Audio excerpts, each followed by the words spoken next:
विजयदशमी है। आज रावण दहन किया गया था।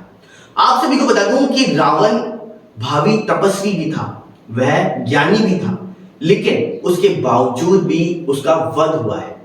आप सभी को बता दें कि इसके पीछे की बड़ी वजह तो आप सभी को पता ही है कि वह लोगों के ऊपर दुराचार करता था और इसी के चलते हुए भगवान ने रूप धारण किया और रूप धारण करने के बाद में उसका वध किया गया है। लेकिन रावण के जीवन में भी कुछ एक ऐसी घटनाएं थी जिसमें उसको अपने ऊपर अंधविश्वास हो चुका था कि उससे ज्यादा ताकतवर आदमी कोई नहीं है। और इन्हीं को लेकर के आज हम आप सभी को एक ऐसी घटना से रूबरू कराने जा रहे हैं जिसमें रावण का घमंड भी चूर चूर हो चुका था और साथ ही रावण के घमंड के चूर चूर के पीछे की कहानी में आप सभी को बता दें कि किसी को भी कम नहीं आंकना चाहिए और रावण ने यही गलती करी और इसी के चलते हुए उनका घमंड चूर चूर हो गया। यह भगवान राम की कहानी नहीं है, भगवान राम के अलावा भी अनेक कहानियां हैं और आज हम आप सभी को ऐसी ही एक और कहानी से रूबरू कराने जा रहे हैं। तो सीधा निकालते हैं इस रिपोर्ट की ओर। आज विजयदशमी है। रावण ने रावण को मार करके धरती को उसके अत्याचार से मुक्त कराया था। रावण अधर्म का प्रतीक था, पापी था, लेकिन ज्ञानी भी था। जिस तरह हम भगवान राम के जीवन की घटनाओं से सीखते हैं कि हमें अपनी ज़िंदगी में क्या करना चाहिए, वैसे ही रावण का जीवन सिखाता है कि हमें क्या क्या नहीं करना चाहिए। बात करें तो रावण की नज़र में सिर्फ वो खुद ही महान योद्धा था। वो हर किसी को युद्ध की चुनौती देता रहता था।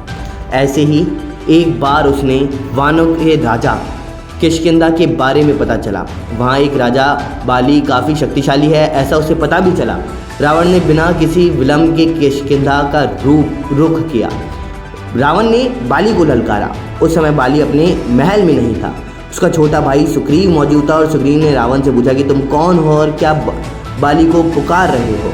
तो रावण ने जवाब दिया कि मैं बाली से युद्ध करना चाहता हूँ, या तो वो मुझसे युद्ध करे या फिर अपनी हार स्वीकार कर मेरी दास्ता स्वीकार करे। सुग्रीव को रावण की इस बात पर हंसी आ गई और उसने कहा कि महाराज बाली अभी संध्या पूजन के लिए समुद्र तट पर गए हुए हैं। कुछ ही देर में वो यहाँ 4 समुद्रों की परिक्रमा करके लौटेंगे, तब तुम्हारी इच्छा वैसे ही पूरी हो जाएगी। रावण से रहा नहीं गया। उसने जैसे ही सुना कि बाली अभी पूजा करने समुद्र तट पर गया है, वो समुद्र किनारे पहुँच गया।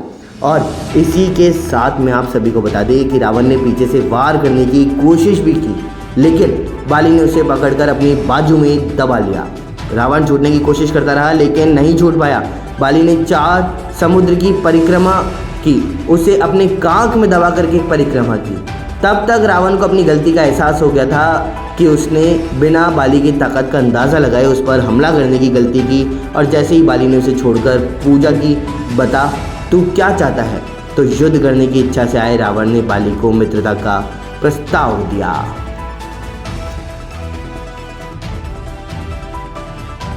फिलहाल देश और दुनिया की तमाम बड़ी खबरों के लिए इतना ही। बने रहिए न्यूज़ 19 के साथ। नमस्कार।